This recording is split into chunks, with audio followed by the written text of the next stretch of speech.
네, 다 같이 성경을 들고 일어서시기 바랍니다. 봉독해 드릴 하나님의 말씀은 신약 성경 에베소서 6장 우리 1절 한 말씀만 제가 봉독해 드리겠습니다. 이것은 하나님의 말씀입니다. 자녀들아, 주 안에서 너희 부모에게 순종하라. 이것이 옳으니라. 아멘. 네, 앉으시기 바랍니다. 네, 에베소서 주의 설교를 하고 있는 중입니다. 에베소서 5장 22절부터 6장 4절까지는 가정 준칙에 대한 본문입니다. 에베소서 5장 22절부터 가정 시리즈 설교를 지금 하고 있는데 이번 시간이 이제 9번째 시간입니다.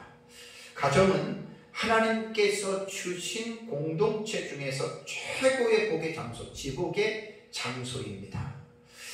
모든 가정들이 아름답고 행복한 가정이 되기를 원하고 있지만 또 현실의 가정에는 그게 쉽지 않습니다. 그래서 많은 가정 안에 불화와 또 여러 가지 문제점들로 인해서 세상에 살아가고 있는 그러한 모든 가족들, 특히 그리스도인들의 가정조차도 사실 불화한 가운데 살아가는 그러한 가정들이 많이 있습니다.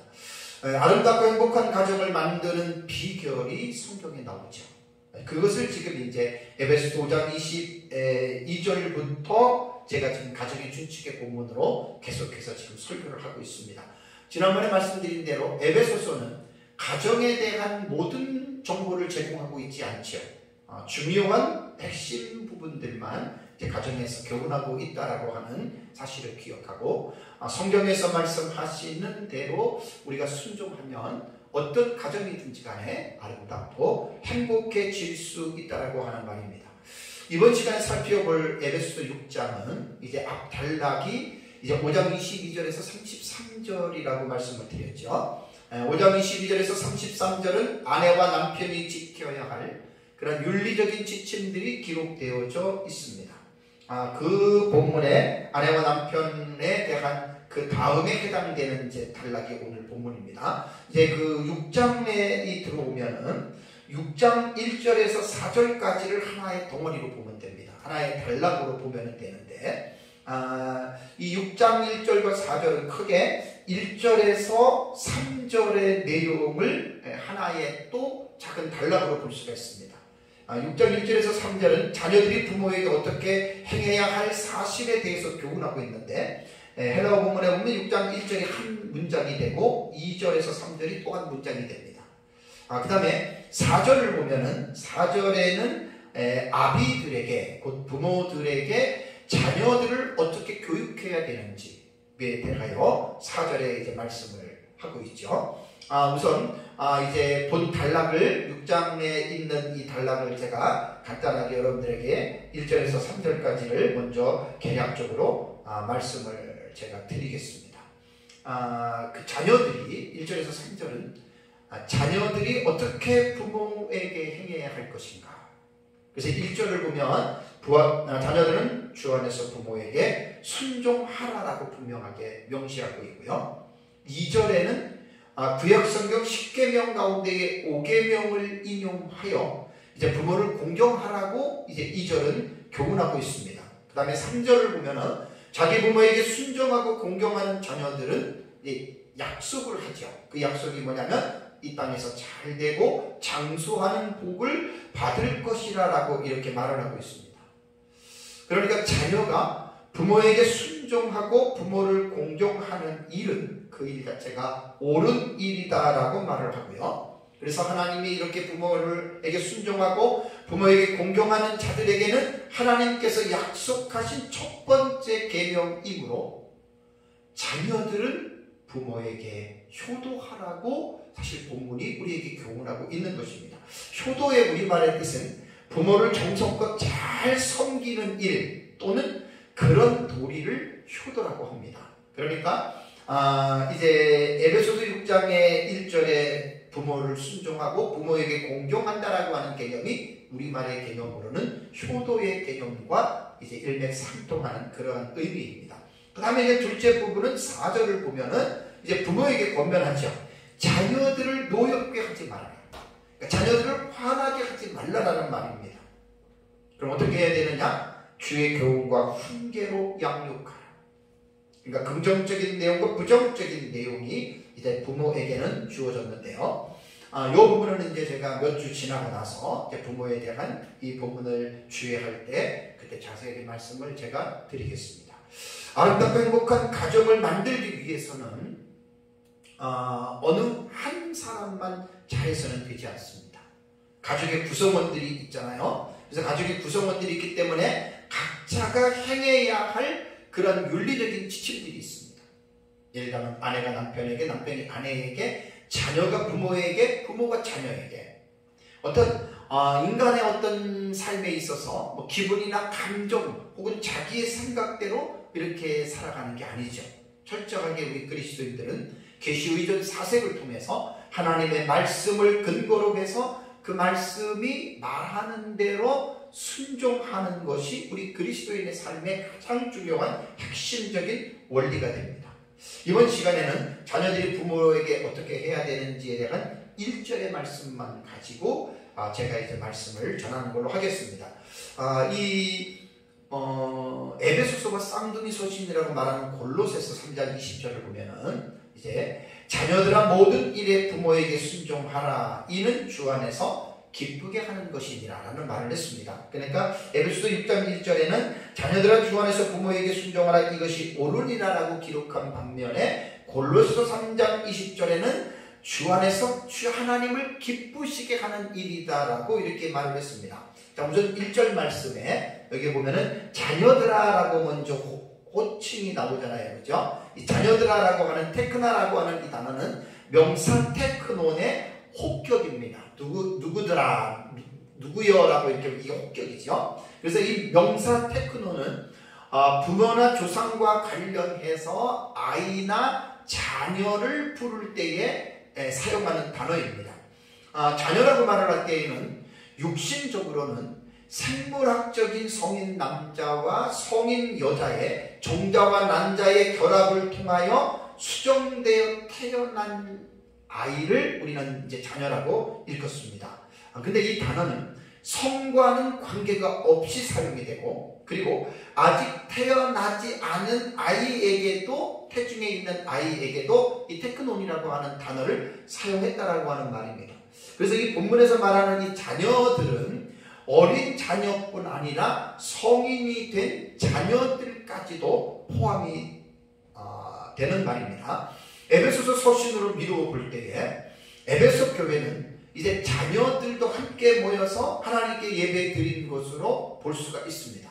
왜냐하면 바울이 보낸 에베소서는 에베소 교회 안에 이 서신이 낭독되어졌기 때문에 이제 에베소 교회 안에 모여서 예배를 드릴 때에 이제 이 자녀들에게까지도 이제 해당이 되는 본문이기 때문에 아마 에베소 교회 안에 자녀들도 부모와 함께 예배 공동체 안에서 참여했다라고 하는 것을 이제 우리가 볼 수가 있습니다. 잠깐 이거 뭐 부모에 대해서 할 때 말씀을 드리겠지만 부모에게 있어서 자녀는 여호와께서 주신 기업이요 상급입니다. 정말 최고의 복이죠. 자녀들의 입장에서 부모는 하나님께서 부모를 통해서 자신들을 세상에 태어나게 한 육신의 근원자입니다. 참 자녀에게 있어서 부모는 너무나 중요한 위치에 있는 존재입니다. 사도 바울은 교회 안에서 자녀들에게 주 안에서 너희 부모에게 순종하라라고 이렇게 말을 했습니다. 여기서 말하는 너희 부모라고 하는 이 말은 부모라는 고뉴스라고 하는 이 헬라어 단어는 말 그대로 뭐 어버이라도 번역이 되고 어머니하고 아버지라고도 부모로도 이렇게 번역이 되죠. 자녀에게 있어서 부모는 조금 전에 말씀드린 대로 세상에 그들을 태어나게 한 육신의 근원이 됩니다. 자녀들은 좀 생각해 볼 필요가 있습니다. 뭐냐면 어떤 자식이 자기 부모를 선택한 경우가 있습니까? 나는 이 부모에게 태어나겠다고 자기가 선택해서 그 부모 밑에서 태어난 자식이 있냐는 말입니다. 하나도 없습니다. 자식에게 있어서 부모란 취사 선택의 대상이 아닙니다. 자신의 의지와 없이 그 부모 밑에서 태어난 겁니다. 그렇다면 인간의 생명은 어디로부터 왔을까요? 그러니까 생명이 있으니까 사람으로 태어난 거죠. 인간의 생명은 창조주 하나님으로부터 기인이 됐습니다. 그러니까 생명의 근원이 하나님이라는 말입니다. 어떤 사람이든지 간에 자기가 세상에서 태어나고 싶어서 태어난 사람이 있습니까? 하나도 없습니다. 모든 사람은 자신의 의지와는 관계없이 창조주 하나님에 의하여 출생하게 된 것입니다. 그러므로 모든 자식들은 자신이 존재하게 된 원인을 생사화복을 주관하시는 하나님의 절대 주권에 의하여 육신의 부모를 통하여 세상에 태어나게 되었다고 하는 사실을 모든 자녀들은 잊어서는 안 됩니다. 다시 말씀을 드린다면 자녀에게 있어서 부모는 자신이 선택한 것이 아닙니다. 하나님의 절대 주권 하에서 그 부모에게 태어나게 했다라고 하는 이 사실을 분명하게 여러분 자녀들은 믿어야 됩니다. 이것이 너무 중요한 것입니다. 이게 옷을 입을 때 첫 단추입니다. 첫 단추. 이러한 분명한 어떤 의식이 있어야 2차, 3차로 일어나는 자녀와 부모에 대한 문제들이 일어나지 않는다라는 말입니다.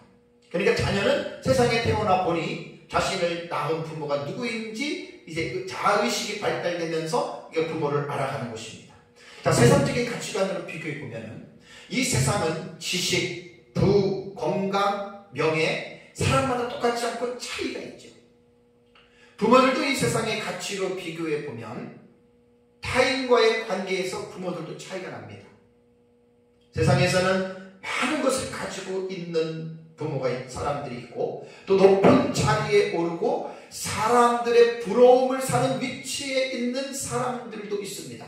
우리는 이제 그런 사람들을 성공한 사람이라고 이야기를 하고 혹은 훌륭한 사람이라고 이야기를 합니다. 자녀들의 입장에서 이 세상의 가치로 부모를 본다면 내 부모가 다른 월등한 부모보다 못할 수 있습니다. 아무리 그렇다 해도 자식은 부모를 세상의 가치와 그 기준으로 부모를 보아서는 안 된다는 말입니다. 자신의 부모가 세상에서 무가치한 사람이고 소위 별 볼일 없는 사람이라 하더라도 자식에게 있어서 그 부모는 최고의 존재라는 사실을 알아야 됩니다. 부모가 장애인으로 태어났다거나 혹은 부모가 세상에서 범죄자가 되었다거나 아무리 부모가 그렇다 하더라도 다른 사람이 볼 때에는 그 사람이 별 볼일 없는 사람이지만 그 부모를 통해서 태어난 자녀 입장에서는 그렇게 봐서는 안 된다는 말입니다. 어떤 자녀들은 이런 자녀들이 있죠. 자신의 부모가 세상 사람들보다 못하기 때문에 부모를 부끄러워하고 또 부모를 무시하고 부모를 원망하는 자녀들도 있습니다. 왜 나를 낳았느냐? 왜 나를 낳았느냐? 이렇게 부모에게 따지는 아이들도 아주 허무맹랑한 아이들이 많이 있습니다. 왜 나는 저 옆에 부잣집에 부모 밑에서 태어나지 않아서 왜 이렇게 나는 가난하고 이렇게 사느냐? 여러분 이건 정말로 안타까운 일입니다. 부모가 누구인지를 모르기 때문에 철없는 자녀들이 하는 말입니다. 심지어 극소수이기는 하지만 부모를 학대하고 심지어는 죽이는 사람들까지 있지 않습니까? 다시 제가 말씀을 드리겠습니다. 자녀들은 창조주 하나님의 절대적인 주권에 의하여 내 부모에게서 나는 태어났다라고 하는 사실을 절대로 잊어서는 안 됩니다. 인간의 생명은 사람이 만들어내는 것이 아닙니다. 다수의 사람들은 남성의 정자와 여성의 난자의 결합을 통해서 생명이 자식이 태어나는 것을 보고 마치 내가 자식을 만든 것처럼 사람이 생명의 주관자인 것처럼 착각하는 사람들도 있지 않습니까? 비록 남녀의 성관계를 통하여 새 생명이 잉태되어 태어나기 때문에 마치 사람이 생명을 만드는 주관자로 생각할 수가 있지만 이렇게 생각하면 안 됩니다. 왜냐하면 인간의 생사화복을 주관하시는 분이 살아계신 하나님이라고 하는 사실을 꼭 기억해야 됩니다. 남자와 여자의 결혼을 통해서 새 생명이 잉태되고 출산하는 것은 창조주 하나님의 섭리와 허락하심 가운데에 일어난다는 사실을 결코 잊어서는 안 될 것입니다. 남녀의 결혼을 통하여 출생하는 새 생명은 하나님께서 그 부부에게 허락하시는 귀중한 존재라고 하는 사실을 부부도 기억해야 되고 또 자녀들도 기억해야 됩니다. 오늘날 사회에서 참 너무너무 안타까운 일들이 많이 일어나죠. 20대, 10대 부부들이 아이를 낳았는데 그 아이를 게임에 미쳐가지고 이틀 동안 들어오지 않아서 아이가 죽는 사건이라던가 또 철없는 부모들이 아이를 갖다가 그 분을 이렇게 잘못된 표현에서 아이를 집어던져서 아이가 또 죽는 일이 일어나는 일도 있고 정말 이건 너무너무 기가 막힌 현실. 자녀들도 아까 말씀드린 대로 부모에 대해서 원망하고 또 부모에 대해서 적대적인 관계로 나오는 것은 부모와 자식의 관계가 어떻게 형성되는지를 모르기 때문에 일어난 불미스러운 일들이 우리 사회에 지금 많이 일어나고 있다고 하는 사실입니다. 인간의 생명을 허락하시고 인간의 생사화복을 주관하시는 분이 이 세상을 말씀으로 창조하신 삼위일체 하나님이라고 하는 이 사실을 분명하게 부모든 자녀든 모든 사람이라면 알고 있어야 됩니다. 그러므로 모든 자녀들은 자기 육신의 근원이 되는 부모를 이 세상에서 최고의 존재로 인식하고 그 부모에게 순종하는 삶을 살아야 한다라고 본문 1절이 자녀들에게 교훈하고 있습니다. 다시 한번 우리 1절 말씀을 제가 읽어드리겠습니다. 자녀들아 주 안에서 너희 부모에게 순종하라 이것이 옳으니라 라는 말이 있습니다. 1절에서 동사가 순종하라입니다. 휘파쿠에테라고 하는 단어인데 이 단어는 휘파쿠오의 원형이 휘파쿠오입니다. 명령, 현재, 능동, 이인, 복수입니다. 너희 자녀들이 부모의 말에 순종을 해야 된다. 명령이고 현재형이기 때문에 항상 순종하라는 것입니다. 능동태는 억지로 하는 것이 아니라 자발적으로 자원하는 마음으로 부모에게 순종을 하라는 말입니다. 헬라 원문의 동사를 잘 제가 보면 보통 6가지 방법으로 동사를 고찰하잖아요. 이거는 꼭 동사는 이렇게 봐야 됩니다. 그래야 동사를 어떤 움직임, 어떻게 행해야 되는지에 대해서 헬라어는 아주 정확하게 동사 안에 그 모든 방법들을 담아놨기 때문에 이 부분들을 잘 봐야 됩니다. 고대 그 자녀들이 부모에게 순종해야 할 의무는요, 고대 사회뿐 아니라 지금도 모든 시대에 사실은 당연한 이치였죠. 그런데 오늘 본문에 보면은 자녀들이 부모에게 순종할 때 조건을 명시하고 있습니다. 그 조건이 뭐냐면 엔퀴리오라고 하는 헬라어 단어 주 안에서입니다. In Christ, 주 안에서 부모에게 순종하라는 말입니다. 여기 퀴리오스는 주님 혹은 주인으로 번역이 되는 단어입니다. 그래서 여기서 주라고 하는 말은 예수 그리스도를 가리킵니다.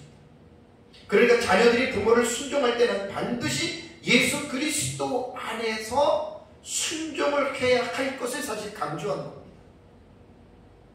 에베소서와 쌍둥이 서신으로 불리우는 골로새서 3장 20절에는 주 안에서를 사용하지 않았습니다. 그러면 골로새서는 뭐라고 얘기했냐면 모든 일에 순종하라라고 했습니다. 그러니까 에베소서는 주 안이라고 하는 이 부분을 분명하게 명시했는데 골로새서에는 주 안이 아닌 모든 일에 너희 부모를 순종하라라고 이렇게 넓게 이제 묘사했다라고 하는 말입니다. 근데 이제 이 본문 비평학적으로 볼 때 헬라어 사본들 가운데에 주 안에서라고 하는 엔퀴리오라고 하는 이 단어가 없는 사본들도 있다 그래요. 그러나 대다수의 사본에는 엔퀴리오라고 하는 주 안에서라고 하는 이 단어가 기록이 되어져 있다고 합니다. 그래서 에베소서 안에서는 부모에게 순종하되 주 안에서 예수 그리스도 안에서 부모를 순종하라는 말입니다. 그렇다면 주 안에서라고 하는 이 말은 무슨 의미일까요? 이 의미를 잘 알아야 됩니다. 이 말은 예수 그리스도의 주권의 영역과 통치 아래에서라고 하는 뜻입니다.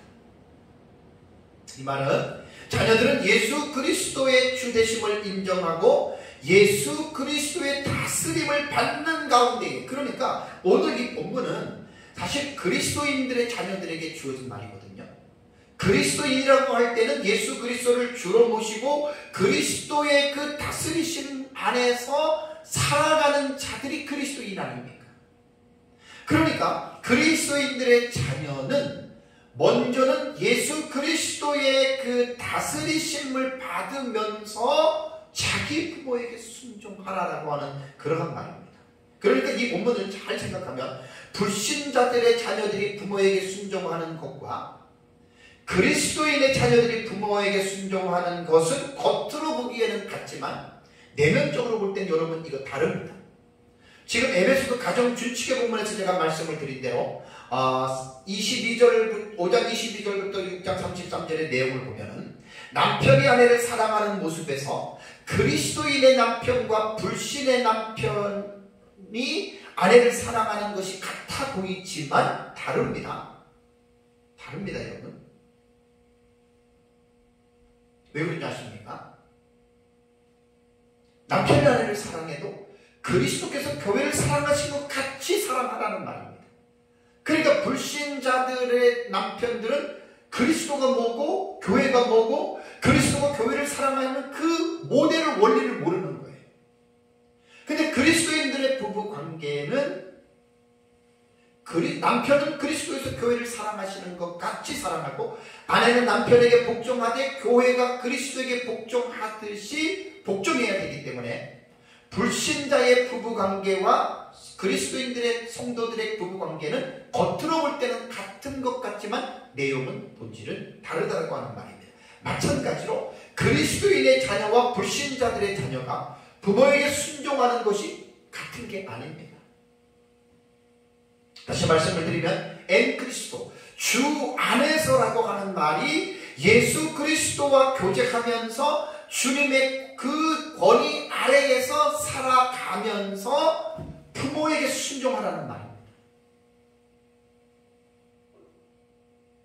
그러니까 불신자들의 자녀들과 성도들의 자녀들은 다르다는 말입니다. 그렇다면 한 가지 의문이 이제 발생이 되죠. 그렇다면 부모의 말에 순종하라고 했는데, 부모에게 순종하라고 했는데, 그러면 모든 부모의 말을 다 순종해야 돼요. 무슨 말이든지 간에. 결론적으로는 그렇지 않습니다. 여기 엔큐리오라고 하는 주 안에서라고 하는 이 단서는 부모의 모든 말을 말하는 것이 아니라고 하는 그 의미가 함의되어져 있습니다. 우리는 이 부분에서 분명한 기준을 정한다는 것이 사실 어렵습니다. 왜냐하면 주 안에서는 어디까지일까? 어디까지일까? 부모님과 살아가면서 부모님은 우리에게 수도 없이 어릴 때부터 많은 것을 요구해 왔습니다. 그 말을 다 순종해야 되느냐? 그러니까 이 어떤 그 스코프이죠. 그 범위를 정한다는 것이 상당히 애매한 부분이에요. 부모가 요구하는 대로 모든 말씀을 다 순종해야 되느냐? 그렇지 않습니다. 만약에 부모가 자녀에게 안 믿는 부모가 너 교회 가지 마. 너 기도하지 마. 너 하나님께 헌금 내지 마. 그럼 그런 말도 그러면 순종해야 되느냐? 아니라는 거예요. 그래서 엔퀴리오라고 하는 주 안에서라고 하는 단서를 잊어버리면 안 된다는 말입니다. 그래서 1차적으로는 하나님의 진리에 근거한 부모의 요구는 자녀들이 절대적으로 순종해야 됩니다. 예를 들어서 신앙생활하는데 예배 드리고 기도하고 헌금하고 봉사생활하고 어떤 신앙 안에서 정말 이렇게 살아가는 데에 대해서 부모가 말을 한다면 뭐 경건하게 살아가라 뭐 이렇게 말을 한다면 자녀들은 절대적으로 그 부모의 말을 순종을 해야 됩니다. 근데 경계선이 애매한 부분들 오늘 이 부분을 조금 말씀을 제가 드리려고 합니다. 이건 아내가 남편에게 복종하는 데서도 전에 말씀을 드렸는데요. 진리의 문제가 아닌 부분은 그럼 어떻게 해야 되느냐 생각해 봐야 됩니다. 진리의 문제가 아닌 부분은 우리는 아디아포라라고 이렇게 말을 하거든요. 윤리적인 문제인데요. 아디아포라의 문제들에 봉착하게 되면 상당히 혼란에 빠집니다. 이거 해야 되나 말아야 되나. 예를 들면 아들이 결혼을 하는데 아내를 데리고 왔습니다. 여자친구가. 너무 좋아합니다. 아버지, 어머니, 나 이 여자와 결혼하려고 합니다. 근데 아버지가 볼 때는 무엇인지는 모르지만 이 여자는 안 돼. 그래서 반대했습니다. 그럼 어떻게 될까요? 결혼을 해야 됩니까? 말아야 합니까? 이런 게 애매한 부분이라는 거예요. 성경에 이 여자랑 결혼해라라고 한다면 해야 되는데 성경에 그런 게 없잖아요.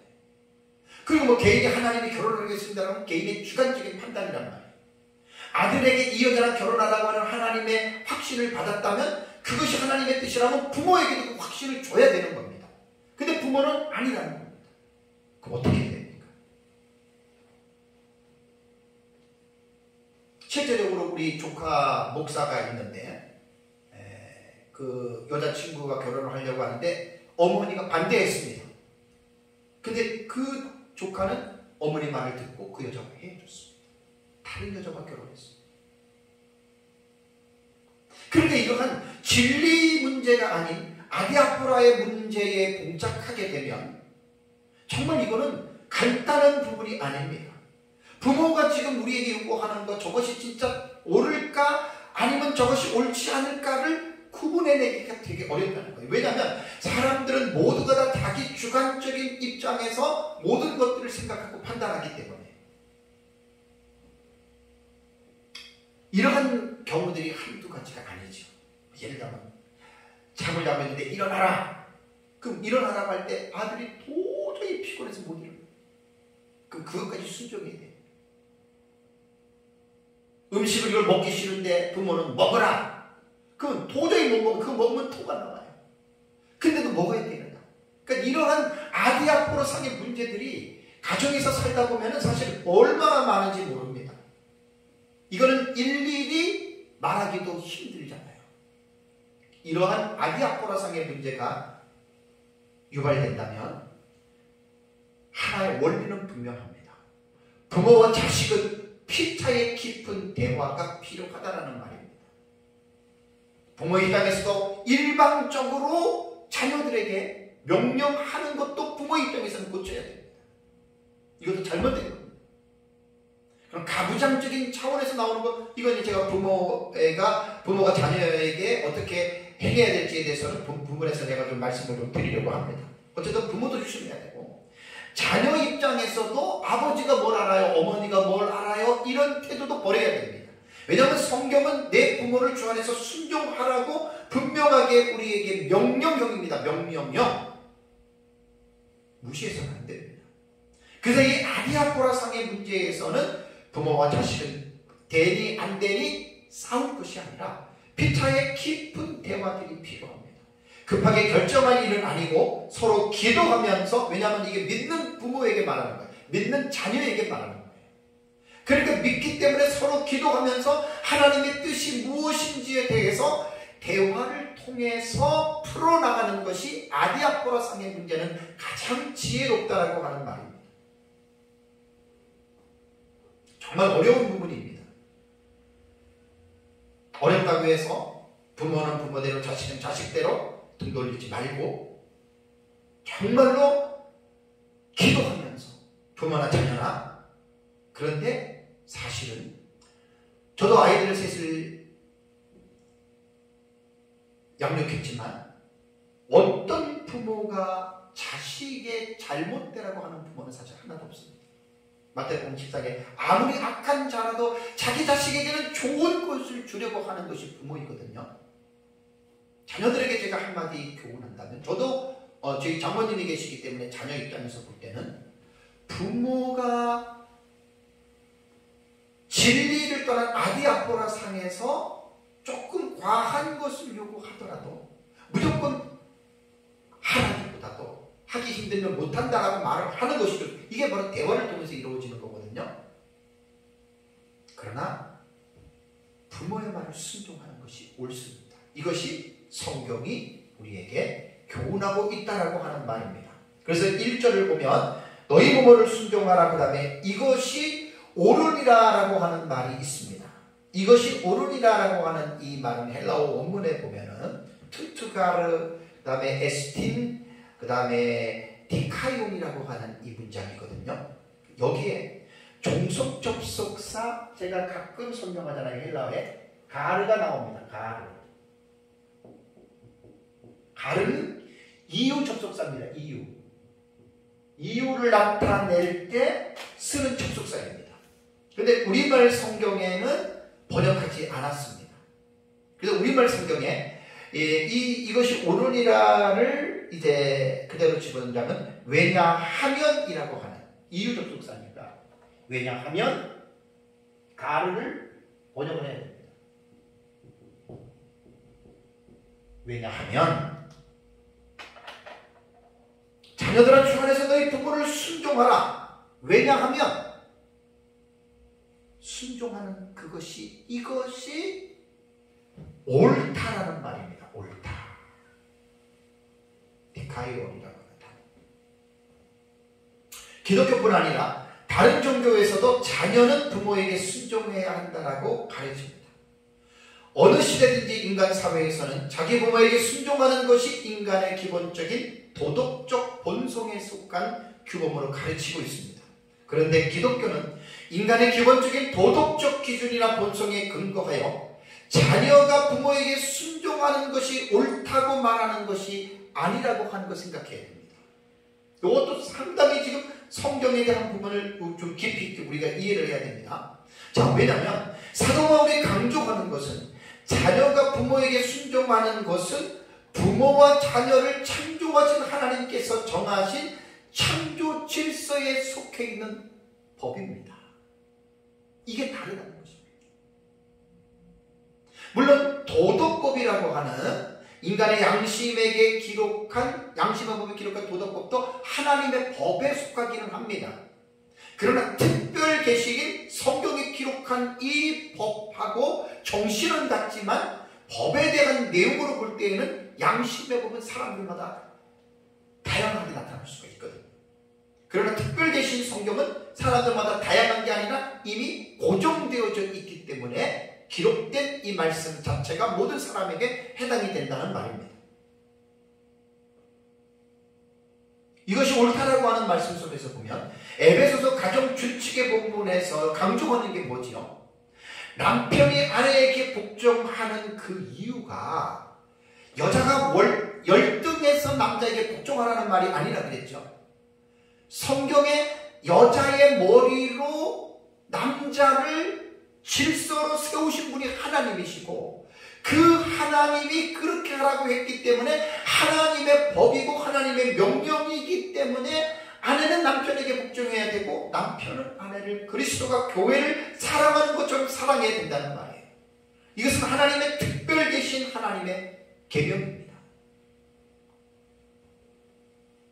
마찬가지로 자녀들은 주 안에서 자기를 낳아서 길러주신 부모에게 순종하는 것이 어떤 자녀 입장에서 기분대로 감정대로 자기가 하고 싶으면 순종하고 하기 싫으면 불순종하는 그게 아니고 자신의 기분과 감정과 상관없이 하나님의 법입니다. 그래서 명령형으로 기록이 되어졌다는 말입니다.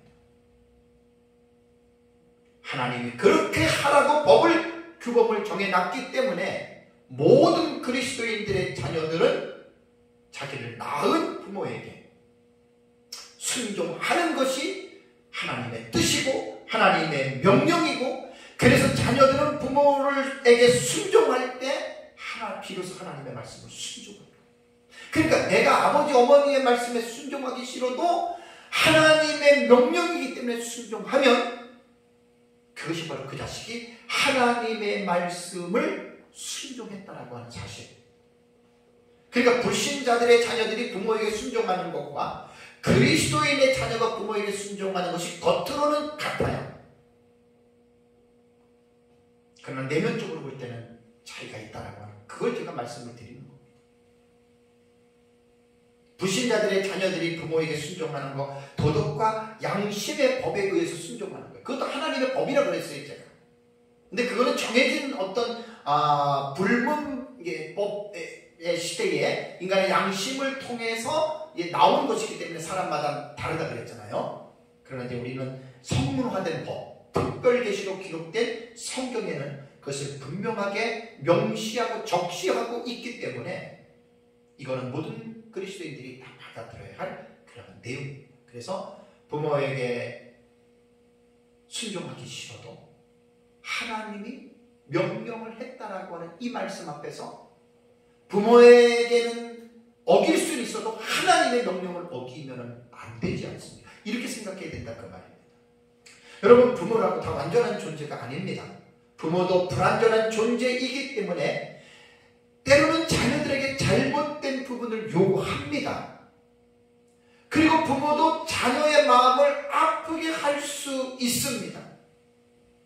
자녀의 입장에서 볼 때 부모를 도저히 용납할 수 없는 때가 있습니다. 이것이 우리 가정 안에서 얼마나 많이 이루어지는지 모릅니다.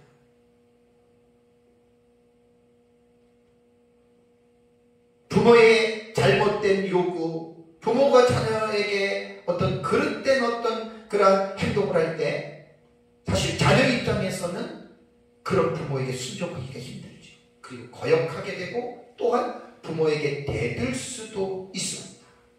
그럼 한 가지 꼭 기억해야 될 것은 부모가 무리한 요구를 하고 억압적인 태도를 취한다 해도 자식은 부모에게 순종하고 이제 오후에 살펴볼 부모를 공경해야 된다고 하는 절대로 잊어서는 안 됩니다. 왜? 하나님의 명령입니다.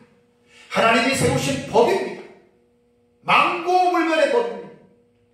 어느 누구도 이 법을 폐할 수도 없고 이 법을 거역할 수도 없다라고 하는 사실. 꼭 자녀들은 기억해야 됩니다. 부모가 아무리 나에게 잘못했다 하더라도 하나님께서는 그 부모에게 순종하고 그 부모를 공경하라고 말을 하고 있습니다.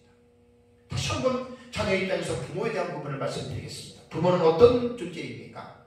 나를 낳아서 이렇게 성장하면서 기르기까지 해산하는 고통과 양육의 책임을 감당한 자들입니다.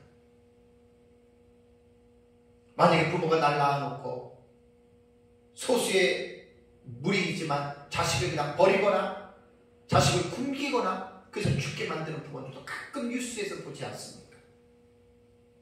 우리 부모가 나를 낳아서 그렇게 나를 양육하지 않고 나를 버리고 나를 불행하게 방치했다고 하면 여러분 어떻겠습니까? 하나님께서는 부모들에게 자녀를 낳아서 돌보며 양육하는 사명과 권한을 하나님이 부모들에게 위임하셨습니다.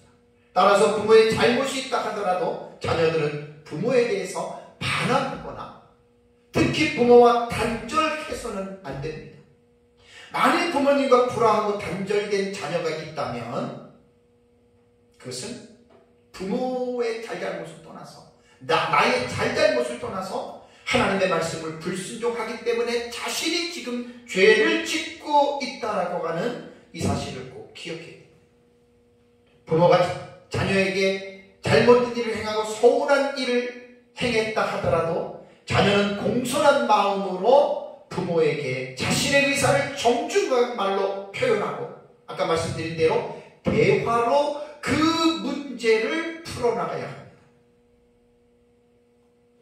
그리스도인들의 모든 자녀들은 부모님과의 관계를 깊이 있게 살펴봐야 됩니다. 혹시라도 나를 낳아서 길러주신 부모님에게 순종하지 못하고 공경하지 못하고 있다면 그리스도인들의 자녀들은 회개해야 됩니다. 본문의 말씀을 듣고 회개해야 됩니다. 그리고 부모님께 순종하고 부모를 잘 공경하고 관계를 회복해 가셔야 됩니다. 구약 성경에 보면 패역한 아들들에게 내리는 벌이 있습니다. 좀 무섭죠. 그러나 말씀이기 때문에 보겠습니다. 신명기 21장을 보겠습니다. 신명기 21장 18절에서 21절을 보면은, 신명기 21장 18절에서 21절을 보면, 사람에게 완악하고 패역한 아들이 있어 그의 아버지의 말이나 그의 어머니의 말을 순종하지 아니하고 그랬습니다. 부모가 징계하여도 순종하지 아니하거든 그의 부모가 그를 끌고 성문에 이르러 그 성읍 장로들에게 나아가서 그 성읍 장로들에게 말하기를 우리의 이 자식은 완악하고 패역하여 우리 말을 듣지 아니하고 방탕하며 술에 잠긴 자라 하면 21절 그 성읍 모든 사람들이 그를 돌로 쳐 죽일지니 이같이 내가 너희 중에서 악을 제하라 그리하면 온 이스라엘이 듣고 두려워하리라. 이게 구약시대에 있었던 일이고 율법에 기록이 되어져 있습니다. 실제로 구약시대에 부모에게 순종하지 않고 거역했던 이 자녀는 돌에 맞아서 죽임을 당했습니다. 지금 우리 시대와 구약시대 이스라엘 시대와 사회에 대한 이 구조가 다른 것이 문제지만 그러나 이 율법에 명시된 이 하나님의 말씀은 폐할 수 없습니다. 출애굽기 21장 17절에도 자기 아버지나 어머니를 저주하는 자는 반드시 죽일지니 자식을 죽이라고 했습니다. 레위기 20장 9절에도 만일 누구든지 자기의 아버지나 어머니를 저주하는 자는 반드시 죽일지니 그가 자기의 아버지나 어머니를 저주하였은 즉 그의 피가 자기에게로 돌아가리라. 부모가 아무리 잘못해도 부모를 저주하면 율법에는 죽이라고 했습니다. 그 자녀를. 그리고 그 피가 자기에게로 돌아갑니다. 신명기 27장 16절에도 그의 부모를 경홀히 여기는 자는 저주를 받을 것이라 할 것이요 모든 백성은 아멘 할지니라. 잠언 20장 20절에도 자기의 아비나 어미를 저주하는 자는 그의 등불이 흑암 중에 꺼짐을 당하니라. 잘 되지 않는다. 이제 오후에 제가 말씀을 드리겠지만 아버지 어머니를 공경하는 자는 잘 된다고 했잖아요. 그러니까 부모를 공경하지 않으면 잘 안 된다는 말이에요. 등불이 흑암 중에 꺼진다. 그 다음에 잠언 30장 17절을 보면 아비를 조롱하며 어미 순종하기를 싫어하는 자의 눈은 골짜기에 까마귀에게 쪼이고 독수리 새끼에게 먹히리라. 구약시대 율법 앞에 섰던 이스라엘 백성들은 이런 말씀을 듣고 어떻게 부모에게 불순종할 수가 있겠습니까? 자기가 부모에게 불순종하면 자기가 지금 죽는 입장인데 어떻게 부모를 경홀히 여길 수가 있겠어요? 이게 율법에 명시된 하나님의 법입니다. 오늘날 교회 안에서 하나님의 말씀을 자녀들에게 제대로 가르쳐야 됩니다. 물론 부모에게 불순종한다고 해서 우리 사회의 규모로 볼 때 그 아들을 돌로 쳐 죽이는 그러한 문화와 그러한 사회는 아닙니다. 그러나 율법을 주실 때 율법을 받은 이스라엘 백성들을 향해서 하나님의 마음은 부모를 불순종하는 자는 이렇게 돌로 쳐서 죽이고 부모를 거역하는 자녀는 까마귀에게 그 골짜기에서 눈이 쪼여먹히도록. 왜 하나님이 그랬겠습니까? 자녀를 겁주려고 그런 게 아니라 너를 낳은 부모가 어떠한 자인지를 하나님이 세우신 책임자여 권위자라고 하는 사실을 강조하는 겁니다. 다음 주쯤에 제가 이제 본문에서 좀 확장해서 말씀드리고 싶은 게 여기서 말하는 부모는 육신의 부모가 맞습니다. 1차적으로는. 근데 이 십계명이나 이 계명은 확장을 시키면 사회에 있는 모든 자기보다 위에 있는 그 권위자들을 총망라해서 하는 말입니다. 제가 설교를 준비하면서 레갑 자손들에 대한 교훈이 생각이 났습니다. 우리 예레미야 35장을 한번 보십시오. 예레미야 35장을 보시면 자녀들이 조상의 말을 약 250년 동안 순종했던 후손들이 나옵니다. 예레미야 35장을 보면은 레갑 사람들의 후손들에게 한 부분이 나옵니다. 2절을 보시면 하나님이 예레미야에게 너는 레갑 사람들의 집에 가서 그들에게 말하고 그들을 여호와의 집 한 방으로 데려다가 포도주를 마시게 하라. 이렇게 하나님이 예레미야에게 말씀했어요. 그래서 예레미야가 하나님의 말씀대로 고관들의 방 곁 하난의 아들의 방에 그들을 모으고 레갑 사람들의 후손들에게 포도주를 마실 것을 권합니다. 그것이 3절에서 5절에 나옵니다.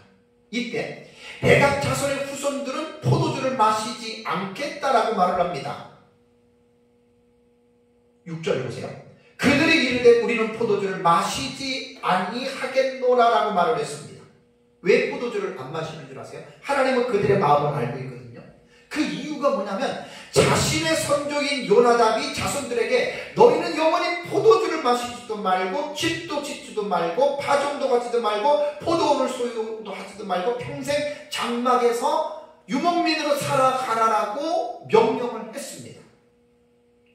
6절부터 보겠습니다. 6절 그들이 이르되 우리는 포도주를 마시지 아니하겠노라 그러면서 레갑의 아들 우리 선조 누구? 요나답이 우리에게 명령하여 이르기를 너희와 너희 자손은 영원히 포도주를 마시지 말며 너희가 집도 짓지 말며 파종도 하지 말며 포도원을 소유하지도 말고 너희는 평생 동안 장막에 살아라. 그리하면 너희가 머물러 사는 땅에서 너희 생명이 있기리라 했느니라. 이게 지금 레갑이라고 하는 자손 요나답이 250여 년 전쯤에 자기 자식에게 한 말이에요. 근데 놀라운 게 뭐냐면 이 말, 요나답의 말 한마디를 250년이라고 하는 긴 세월이 흐르면서 그 자손들이 지금도까지 이 명령을 지키고 있다라고 하는 사실입니다. 여기서 말하는 레갑의 아들 요나답이 누구일까요? 이것은 열왕기하 10장 15절을 가면은 레갑의 아들이 여호나답이 나옵니다. 이것은 사실 구약 성경에 이제 북왕조의 흐름을 좀 알아야 되는데 예후 왕조 때입니다. 그러니까 예후는 북왕조의 10대 왕으로서 아합의 가문인 오므리 왕조를 완전히 무너뜨리고 왕위를 찬탈한 자였습니다. 하나님이 예후를 통해서 오므리가를 심판을 했습니다. 그래서 예후가 아합의 집을 멸하고 바알 신전과 바알과 제사장들을 처단할 때 이때 레갑의 아들 여호나답, 이제 예레미야는 요나답이라고 했지만 동일 인물입니다. 여호나답과 함께 이제 혁명의 전사로서 동지로서 이제 여호나답을 사실은 이제 손잡고 그 일을 한 것입니다. 그래서 여호나답은 아주 신앙이 좋았던 사람으로 추측할 수가 있습니다. 열왕기상 10장 15절 이후에 보면은 이 부분들이 나옵니다. 그렇다면 여기서 이제 생각해 볼 수가 있는 것은 뭐냐면 여호나답이 이제 예후가 이제 오므리가를 무너뜨리고 북쪽에서 새로운 왕조를 형성을 했잖아요. 그러니까 얼마나 부귀영화를 누렸겠습니까? 여기에 그 혁명에 동참했던 여호나답이, 레갑의 아들 여호나답이 얼마나 많은 부귀영화를 누렸겠습니까? 많은 것들을 누렸겠죠. 그러니까 그 당시 이 레갑의 아들 여호나답이 볼 때 이 북왕조 예후도요, 여로보암이 길을 걸었습니다. 하나님을 사랑하는 것 같지만 실제적으로는 여로보암의 길을 따르면서 우상을 섬기고 온갖 타락한 길을 걸었다는 말입니다. 그러니까 신앙의 바른 길을 걷기가 힘들었겠죠. 그래서 주석가들이 유추하기를 여호나답은 그 상황을 보면서 예후의 그 어떤 후손들, 그러면서 그들이 우상을 숨기고 그것을 보면서 아마 요나답은, 레갑의 아들 요나답은 자기 후손들에게 올바른 신앙을 가지고 살기 위해서는 이런 화려한 도시에 머무르면 안 되겠다. 그래서 도시 생활을 너희는 하지 말고 유목민으로서 삶을 살아가는 것이 낫다고 판단했을 것이라고 거의 그렇게 추정하고 있습니다. 그러니까 그런 말을 했죠. 그래서 예레미야 당시에는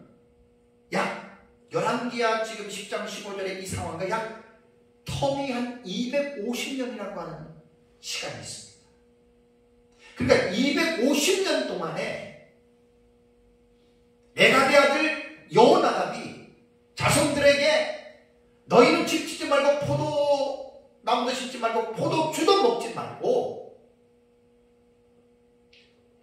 이렇게 한 말을 지금 250년 동안 그의 후손들이 지키고 있었다. 그렇다면 왜 이들이 이 당시에 예루살렘에 들어왔느냐? 예레미야서 35장 읽어보면 바벨론이 유다를 침공할 때 피신하기 위해서 유목민인데 바벨론이 쳐들어오니까 피신하기 위해서 예루살렘 성으로 잠깐 이들이 들어왔다는 것입니다. 사실 예레미야 35장을 읽어보면 하나님이 예레미야에게 이 레갑 자손의 후손들에 대한 이 부분을 클로즈업 시켜서 말하면서 하나님은 이것을 말하면서 뭘 교훈하기를 원하냐면 12절을 보십시오. 예레미야 35장 12절 보면 그때 여호와의 말씀이 예레미야에게 임하여 이르시되 만군의 여호와 이스라엘 하나님께 이같이 말씀하시니라. 너는 가서 유다 사람과 예루살렘 주민에게 이르되 너희가 내 말을 들으며 교훈을 받지 아니하겠느냐 여호와의 말씀이니라. 14절에도 레갑의 아들 요나답이 그의 자손에게 포도주를 마시지 말라 한 그 명령은 실행되도다. 그들은 그 선조의 명령을 순종하여 오늘까지 마시지 아니하였거늘. 그 다음에 말이 중요한 거예요. 내가 너희에게 말하고 끊임없이 말하여 너희는 내게 순종하지 아니하는도다. 얼마나 하나님의 마음이 안타깝겠습니까? 이 세상에서 레갑의 자손들은 250년 동안 조상의 말, 요나답의 말을 듣고 250년 동안 지키는데 너희는 어떡하여 지금 내가 선지자들을 보내서 그렇게 우상을 섬기지 말라고 해도 너희들은 내 말을 불순종하느냐. 그 말입니다. 결국 예레미야 35장 18절과 19절을 보면은 여호와께서 이런 말씀을 합니다. 19절에 레갑의 아들 요나답에게서 내 앞에서 설 사람이 영원히 끊어지지 아니하리라. 이게 하나님이 그 조상의 말을 순종하는 자식들에게 주신 하나님의 복입니다. 그러니까 다시 출애굽기라던가 이 에베소서 6장 말씀으로 돌아보면 부모에게 순종하라 이것이 옳으니라. 그리고 오해 볼 부모를 공경하면 땅에서 잘되고 장수한다. 이 말씀이 레갑의 자손들에게 그대로 여러분 성취되고 있는 거 아닙니까? 마찬가지로 우리도 마찬가지입니다. 우리들도 마찬가지. 부모에게 순종하면 하나님께서 그래서 3절을 보면은 2절을 보면은 이것은 약속이 있는 첫 계명이라고 말하지 않습니까? 부모에게 순종하는 자, 부모를 공경하는 자는 하나님이 약속했어요. 10계명에서 약속 있는 계명은 5계명입니다. 물론 2계명에 약속이 있습니다. 내 말을 듣고 지키는 자는 천대까지 은혜를 베풀리라. 이것은 어느 한 계명에 붙인 말이 아니라 그냥 하나님의 말씀을 순종하는 모든 자녀들에게 천대까지 은혜를 베푸신다라고 하는 말인데 10계명에 유독 5계명에만 딱 이 약속이 딱 딸려 있어요. 붙어 있어요.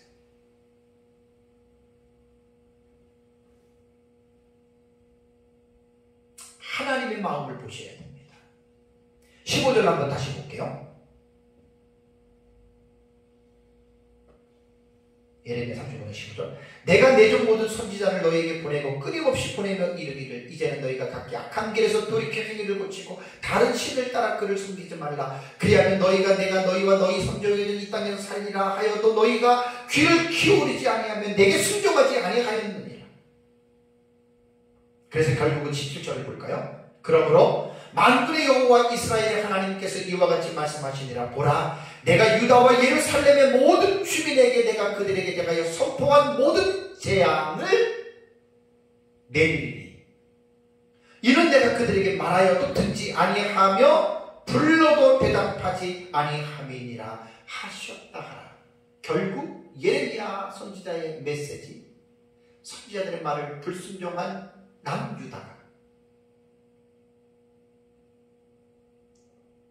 주전 605년에 바벨론에 의해 느부갓네살의 1차 침공을 받고 597년에 2차 침공, 586년에 3차 침공을 받음으로 남유다는 멸망하고 말았습니다.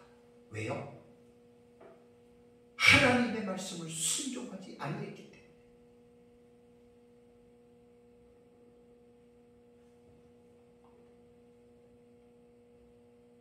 사랑하는 성도 여러분, 그리스도 안에 있는 특별히 자녀 여러분, 이 설교를 듣고 있는 자녀 여러분, 아름답고 행복한 가정을 만들어가기 위해서 자녀들은 부모에게 순종하는 삶을 살아야 합니다.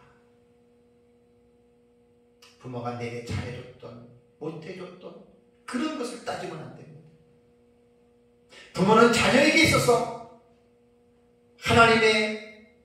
하나님께서 세워주신 권위자입니다.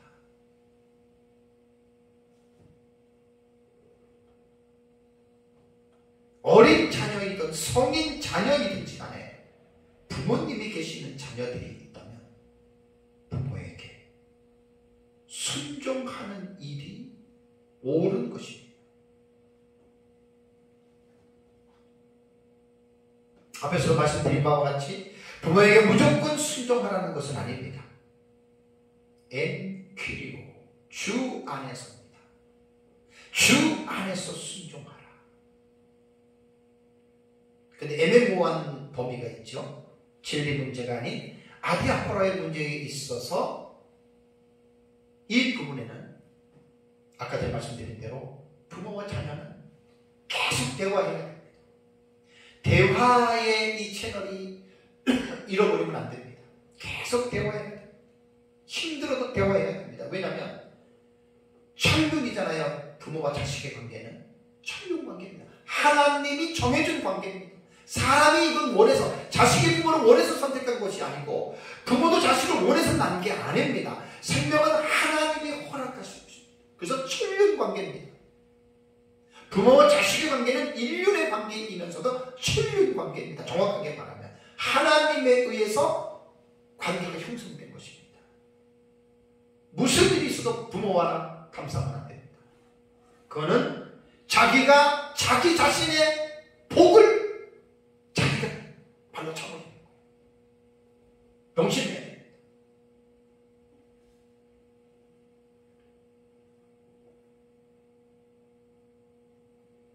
아무리 자기가 잘난 것 같고 아무리 자기가 세상을 살면 모든 것이 잘 될 것 같아도 하나님을 무시하면 안 됩니다. 그리고 하나님을 무시할 수 없습니다. 자기 삶이 형통하고 평안하기 위해서 자녀들은 절대적으로 부모를 순종하고 부모를 공경해야 된다는 말입니다. 중요한 부분 하나 알고 마치겠습니다. 그러면 부모에게 순종하고 부모를 공경하는 것은 사실 힘든 일입니다. 살아보십시오. 힘든 일입니다. 지금 내 힘으로는 어렵다라고 하는 것을 절감해야 합니다. 그래서 제가 가정 준칙에 대한 본문은 여러분들에게 설교할 때 암문맥인 에베소 5장 18절에 오직 성령에 의해 충만하게 되라라고 하는 이 말씀 명령에 연결된 본문으로 읽어야 된다 그랬죠. 남편이 아내에게, 아내가 남편에게. 그 관계는 사실 인간의 어떤 내 자신의 의지나 내 자신의 기분이나 감정으로는 절대로 부부관계나 그렇게 할 수 없습니다. 내가 좋을 때나 좋은 거지 상대가 항상 나한테 좋게 하는 것만이 아닙니다. 상대가 나에게 내 요구대로 안 해주면 우리는 그렇게 못합니다. 못한다고 안 하는 것이 아니라 다 명령형으로 동사가 기록이 되어졌기 때문에 성령 충만하면 가능합니다. 이걸 지금 마지막 결론으로 강조하고 싶습니다.